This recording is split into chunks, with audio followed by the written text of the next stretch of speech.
Good morning plus two class. बेटे आज हम हमारा चैप्टर जो है नेक्स्ट चैप्टर 6 स्टार्ट करेंगे बेटा। हमारे इसके सेकंड पार्ट जो है हमारी बुक का इसके तो इसका नाम है भक्ति सूफी परंपराएं। इसमें हम धार्मिक विश्वासों के बारे में पढ़ेंगे। धार्मिक विश्वासों में बदलाव और श्रद्धा ग्रंथ, यानी लोगों के मन में किस प्रकार अलग अलग विश्वास उत्पन्न हुए, अलग अलग देवी देवताओं की उन्होंने पूजा अर्चना करनी शुरू की। तो धार्मिक विश्वासों और आचरणों की गंगा जमुनी बनावट, इसमें क्या है कि जैसे पूजा प्रणालियों का समन्वय का मतलब क्या होता है कि सभी लोग अपने अलग अलग तरीके अपनाते हैं पूजा पाठ करने के, तो उनमें तालमेल कैसे बनाया गया, उनमें किस प्रकार से कोऑर्डिनेशन बनाया गया। तो इसमें एक प्रक्रिया ब्राह्मणीय विचारधारा के प्रचार की थी। इसका प्रसार यानी ब्राह्मण जो लोग थे वो इस विचारधारा के जो उनकी विचारधारा थी उसके अकॉर्डिंग उन्होंने बनाया। इसका प्रसार पौराणिक ग्रंथों की रचना, संकलन और परिरक्षण द्वारा हुआ। ये ग्रंथ सरल संस्कृत छंदों में थे, यानी बिल्कुल सरल भाषा में थे संस्कृत में, जो वैदिक विद्या से विहीन स्त्रियों और शूद्रों द्वारा भी ग्राह्य थे। इसी काल की एक अन्य प्रक्रिया थी स्त्री, शूद्रों व अन्य सामाजिक वर्गों की आस्थाओं और आचरणों को ब्राह्मणों द्वारा स्वीकृत किया जाना, यानी कि जो ये लोग हैं ये इनके द्वारा जो व्यवहार किए जाते थे उनको ब्राह्मणों ने स्वीकार किया और उसे एक नया रूप प्रदान किया। वस्तुतः समाज शास्त्रियों का यह मानना है कि समूचे उपमहाद्वीप में अनेक धार्मिक विचारधाराएं और पद्धतियां महान संस्कृत पौराणिक परिपाटी तथा लघु परंपरा के बीच हुए अविरल संवाद का परिणाम है। इस प्रक्रिया का सबसे विशिष्ट उदाहरण हमें मिलता है पुरी और उड़ीसा में। और उड़ीसा में इसका मिलता है, जहाँ मुख्य देवता को 12वीं शताब्दी तक आते आते जगन्नाथ के रूप में प्रसिद्ध किया गया। जगन्नाथ के रूप में वो प्रचलित हुए।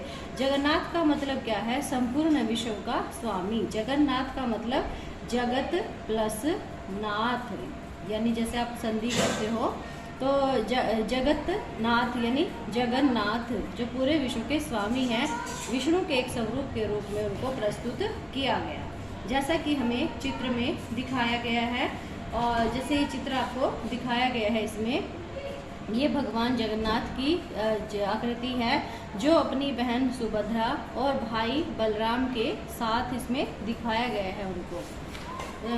तो जैसे अलग अलग देवी देवताएं थे, सभी को कोई किसी को पूजता था, कोई किसी को, और इनकी प्रतिमा को पहले स्थानीय देवता को, जिसकी प्रतिमा को पहले और आज भी लकड़ी से स्थानीय जनजाति के विशेषज्ञों द्वारा गढ़ा जाता है, विष्णु के रूप में प्रस्तुत किया गया है। विष्णु का यह रूप देश के अन्य भागों में मिलने वाले सब रूपों से बिल्कुल अलग था। यानी जैसे जो जगन्नाथ भगवान जगन्नाथ का स्वरूप है वो हमें उड़ीसा में और पुरी में ही देखने को मिलता है, और पूरे भारत में अलग अलग स्वरूप इनके देखने को मिलते हैं। समन्वय के ऐसे उदाहरण देवी संप्रदायों में भी मिलते हैं। देवी की उपासना अधिकतर सिंदूर से पोते गए पत्थर के रूप में ही की जाती थी, यानी कि जब देवियों की पूजा की जाती थी तो उस पत्थर जिसको पूजा जाता था देवी के रूप में, तो उस पर सिंदूर लगाया जाता था। इन स्थानीय देवियों को पौराणिक परंपरा के भीतर मुख्य देवताओं की पत्नी के रूप में मान्यता दी गई धीरे धीरे, और वह लक्ष्मी के रूप में विष्णु की पत्नी बनी। जैसे कि आप आज के टाइम में भी जानते हो बेटे, आधुनिक समय भी इसी परंपरा को अपनाया जा रहा है। और शिव की पत्नी के रूप में किसको अपनाया गया? माता पार्वती को। तो भेद और संघर्ष, अब उनमें किस प्रकार अलग अलग भेद हुए, संघर्ष हुए। अधिकांश देवी की आराधना पद्धति को तांत्रिक नाम से जाना जाता है। तांत्रिक पूजा पद्धति उपमहाद्वीप के कई भागों में प्रचलित थी। इसके अंतर्गत स्त्री और पुरुष दोनों ही शामिल हो सकते थे, यानी कि जो पूजा की जाती थी देवियों की उसमें स्त्री और पुरुष दोनों शामिल हो सकते थे। इसके अलावा कर्म कांडीय यानी कि धर्म कर्म कांड होते थे। वर्ग और वर्ण के भेद की अवहेलना की जाती थी कि उनके बीच में किसी प्रकार का भेदभाव नहीं किया जाता था। इस पद्धति के विचारों ने शैव और बौद्ध दर्शन को भी प्रभावित किया। शैव और बौद्ध खासतौर से उपमहाद्वीप के पूर्वी, उत्तरी और दक्षिणी भागों में आगामी सहस्राब्दी में इन समस्त विश्वासों और आचारों का वर्गीकरण हिंदू के रूप में हुआ। जैसा कि आज के समय में भी है कि जैसे ज़्यादा कहाँ हुआ, पूर्वी, उत्तरी और दक्षिणी भागों में हुआ। और इन किसके रूप में ये अस्तित्व में आए, सारे जो पूजा पाठ के तरीके थे, और हिंदू के रूप में। यदि हम वैदिक और पौराणिक परंपरा के बीच तुलना करें तो यह विषमता और अधिक स्पष्ट रूप से उभर कर आती है। वैदिक देवकुल के अग्नि, इंद्र और सोम जैसे देवता पूरी तरह गौण हो गए। गौण का मतलब क्या है कि उनको द्वितीय नंबर पे, सेकंड नंबर पे उनको रखा गया, और साहित्य व मूर्ति कला दोनों में ही उनका निरूपण नहीं दिखता है। तो इसीलिए जो अग्निदेव है, इंद्रदेव है और सोमदेव है, इनकी पहले बहुत पूजा की जाती थी, लेकिन धीरे धीरे इनकी जो इम्पोर्टेंस है वो कम होती गई। हालांकि वैदिक मंत्रों में विष्णु, शिव और देवी की झलक मिलती है, यानी इनकी कम हो गई और विष्णु, शिव और देवी की झलक उनमें दिखाई देती है। इसकी तुलना इनके विशुद्ध पौराणिक मिथकों से कदापि नहीं की जा सकती, किंतु इन असंगतियों के बावजूद वेदों को प्रामाणिक माना जाता रहा है। बेशक से ये असंगति थी, मतलब कुछ सही नहीं लग रहा था, फिर भी इनको प्रामाणिक माना जाता है कि इनके उचित हमें प्रमाण मिले हैं। इसमें कोई आश्चर्य की बात नहीं कि कभी संघर्ष की स्थिति भी उत्पन्न हो जाती थी। वैदिक परिपाटी के प्रशंसक उन सभी आचारों की निंदा करते थे जो ईश्वर की उपासना के लिए मंत्रों के उच्चारण के साथ यज्ञों के संपादन से परे थे, यानी कि जो अलग थे, जिसमें ईश्वर की उपासना नहीं होती थी, उनको वे उनकी निंदा करते थे, यानी उनमें कमियां निकालते थे। इसके विपरीत वे लोग थे जो तांत्रिक आराधना में लगे थे और वैदिक सत्ता की अवहेलना करते थे। इसके अलावा भक्त अपने इष्ट देव विष्णु या शिव को भी कई बार सर्वोच्च प्रक्षेपित करते थे, यानी कि सभी अपने अपने इष्ट देव को ही सबसे ऊंचा समझते थे। अन्य परंपराओं जैसे बौद्ध अथवा जैन धर्म से भी संबंध अक्सर तनावपूर्ण हो जाते थे, यानी सभी अपने अपने धर्मों को ही इम्पोर्टेंस देते थे, इसीलिए इनमें टेंशन क्रिएट हो जाती थी और ये तनाव हो जाता था। यद्यपि स्पष्ट द्वंद्व कम दिखाई पड़ते थे, यानी कि स्पष्ट रूप से तो उनमें किसी प्रकार का कोई तनाव नहीं दिखाई देता था, लेकिन वैसे तनाव चलता रहता था। भक्ति परंपरा को हमें इसी संदर्भ में रख कर देखना होगा। हम जिस काल विशेष पर गौर कर रहे हैं उससे पूर्व लगभग 1000 वर्ष पुरानी भक्तिपूर्ण उपासना की परिपाटी रही है। इस समय में भक्ति प्रदर्शन में मंदिरों में इष्ट देवी की आराधना से लेकर उपासकों का प्रेम भाव में तल्लीन हो जाना दिखाई पड़ता है, यानी कि इष्ट देव की आराधना तो करते ही थे, साथ ही वो उस प्रभु के प्रति इतना प्रेम हो जाता था कि वो उसमें बिल्कुल तल्लीन हो जाते थे। भक्ति रचनाओं का उच्चारण अथवा गाया जाना इस उपासना पद्धति के अंश थे, यानी कि वो भगवान की उपासना करने के लिए जैसे गाते थे, गाने का मतलब भजन वगैरह। वैष्णव और शैव संप्रदायों पर तो यह कथन विशेष रूप से लागू होता है। वैष्णव और शैव का मतलब क्या होता है? वैष्णव का मतलब है जो विष्णु भगवान की पूजा करते हैं, और शैव का मतलब जो शिव की पूजा करते हैं। उपासना की कविताएं, प्रारंभिक भक्ति परंपरा।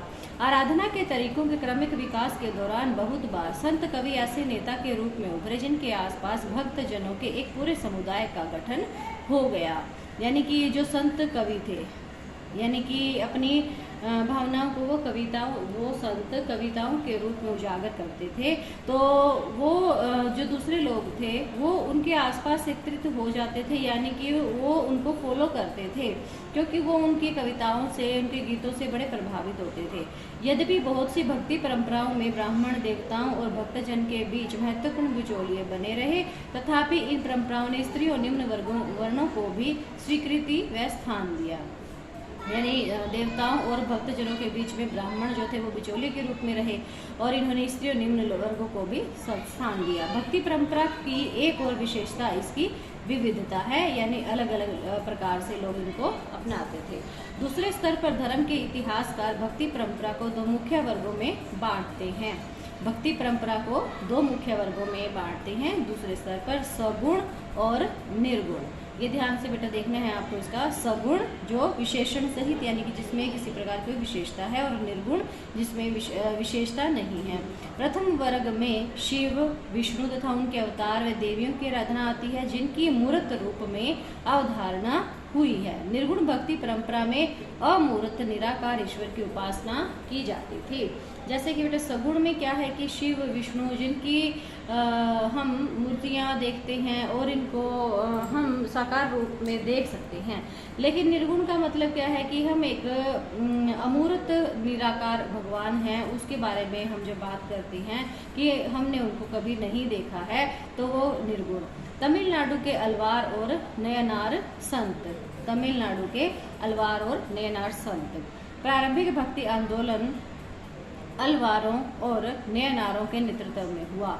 अलवार किसको कहते थे? जो विष्णु भक्त थे, और नयनार शिव भक्त। वे एक स्थान से दूसरे स्थान पर भ्रमण करते हुए तमिल में अपनी इष्ट की स्तुति में भजन गाते थे। यानी कि अलवार भगवान विष्णु के और नयनार शिव के। अपनी यात्राओं के दौरान अलवार और नयनार संतों ने कुछ पावन स्थलों को अपने इष्ट का निवास स्थल घोषित किया कि हमारे प्रभु इधर रहते हैं। इन्हीं स्थलों पर बाद में विशाल मंदिरों का निर्माण हुआ और वे तीर्थ स्थल माने गए। संत कवियों के भजनों को इन मंदिरों में अनुष्ठानों के समय गाया जाता था। अनुष्ठान का मतलब जैसे कोई यज्ञ होता या कोई और किसी प्रकार का कोई आयोजन किया जाता था उस समय। और साथ ही इन संतों की प्रतिमा की पूजा भी की जाती थी। प्रतिमा का मतलब इनकी मूर्तियों की पूजा की जाती थी। जाति के प्रति दृष्टिकोण। अब है बात की जाति के प्रति उनका क्या दृष्टिकोण था। कुछ इतिहासकारों का यह मानना है कि अलवार और नयनार संतों ने जाति प्रथा व ब्राह्मणों की प्रभुता के विरोध में आवाज उठाई। कि जो अलवार और नयनार संत थे उन्होंने क्या कहा कि ब्राह्मणों को प्रभुता, ब्राह्मणों को इतने अधिकार किस लिए दिए गए हैं। कुछ हद तक यह बात सत्य भी लगती थी, क्योंकि भक्ति संत विविध समुदायों से थे, जैसे ब्राह्मण, शिल्पकार, किसान, और कुछ तो उन जातियों से आए थे जिन्हें अस्पृश्य माना जाता था। अस्पृश्य का मतलब जिन्हें छुआछूत, जैसे छुआछूत की जो प्रथा थी वो प्रचलित थी, यानी कि इनको छूना भी पाप समझा जाता था। कुछ ऐसे लोग उनमें शामिल थे। और जो अलवार और नयनार संत थे उनकी रचनाओं को वेद जितना महत्वपूर्ण बताकर इस परंपरा को सम्मानित किया गया। उदाहरण स्वरूप अलवार संतों के एक मुख्य काव्य संकलन नल ईरादा द्रव्य प्रबंधम का वर्णन तमिल वेद के रूप में किया जाता था। इस तरह इस ग्रंथ का, ये बेटा आपको एक जो तमिल वेद है इसका नाम याद करना है। महत्व संस्कृत के चारों वेदों जितना बताया गया जो ब्राह्मणों द्वारा पोषित थी। स्त्री भक्त। संभवतः इस परंपरा की सबसे बड़ी विशेषता इसमें स्त्रियों की उपस्थिति थी। यानी जो ये परंपराएं चल रही थी इसमें स्त्रियों की उपस्थिति थी। उदाहरण के तौर पर अंडाल नामक अलवार स्त्री के भक्ति गीत व्यापक स्तर पर गाए जाते थे और आज भी गाए जाते हैं। अंडाल नामक एक अलवार स्त्री थी जो भक्ति गीत गाती थी। अंडाल स्वयं को विष्णु की प्रेयसी मानकर अपने प्रेम भावना को छंदों में व्यक्त करती थी। प्रेयसी का मतलब होता है प्रेमिका, जो कहती थी भगवान विष्णु की प्रेमिका है। और एक और स्त्री शिव भक्त कर इक्काल अमीयार ने अपने उद्देश्य प्राप्ति हेतु घोर तपस्या का मार्ग अपनाया। यानी उन्होंने तपस्या की। नयनार परंपरा में उसकी रचनाओं को सुरक्षित किया गया। हालांकि इन स्त्रियों ने अपने सामाजिक कर्तव्यों का परित्याग किया, यानी कि समाज के प्रति उनके जो कर्तव्य थे उनको उन्होंने त्याग दिया। वह किसी वैकल्पिक व्यवस्था अथवा भिक्षुणी समुदाय की सदस्य नहीं बनी। इन स्त्रियों की जीवन पद्धति और इनकी रचनाओं ने पितृसत्तात्मक आदर्शों को चुनौती दी। पितृसत्तात्मक का मतलब क्या होता है कि जिस परिवार से वो संबंध रखती थी उस परिवार के जो आदर्श थे उनको उन्होंने चुनौती दी। तो बेटे आज का आपका यही तक टॉपिक है, आप इसको अच्छे से करोगे और समझोगे और जो मेन इंपॉर्टेंट पॉइंट है इनको अपनी नोटबुक में आप राइट करोगे। Thank you.